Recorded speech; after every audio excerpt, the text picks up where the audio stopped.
可黐埋一齊㗎？睇翻號先啦。佢哋皮咯，你笑乜嘢啊？你攞住支筆做乜嘢啊？你俾 Miss 啊？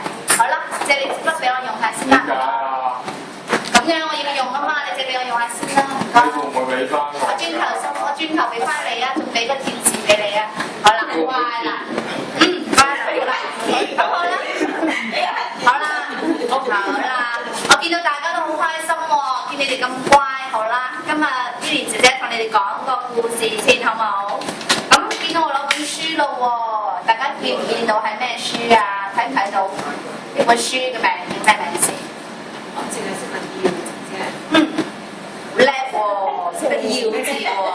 咁仲有冇人識啊？呢本書個名？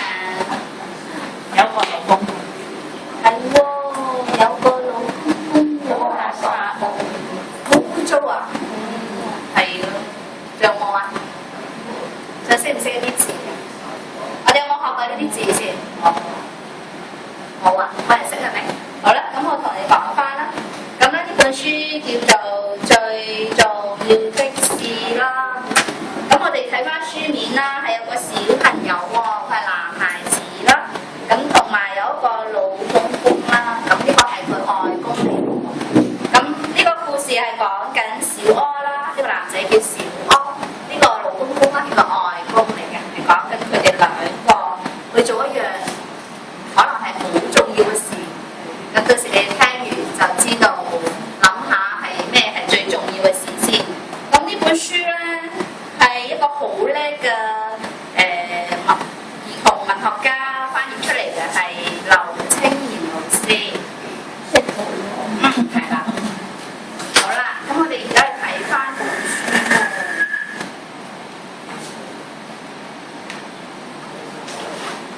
大家見唔見到啊？有冇見到小柯啊？呢度見唔見到小柯啊？小柯喺邊度啊？小柯係邊個嚟㗎？小柯係咪一個？係喎，好叻喎 ，Elsie 好叻喎，見到小柯喺度喎。小柯係個小朋友啦，我哋記得啦，係咪？咁仲有冇見到佢外公啊？外公喺邊啊？有冇見到外公啊？外公係一個高高瘦瘦嘅老人家，好老㗎，係啊，佢好老㗎啦。呢個白色頭髮，呢個人邊度啊？係喎，見到外公係白色頭髮嘅喎，係白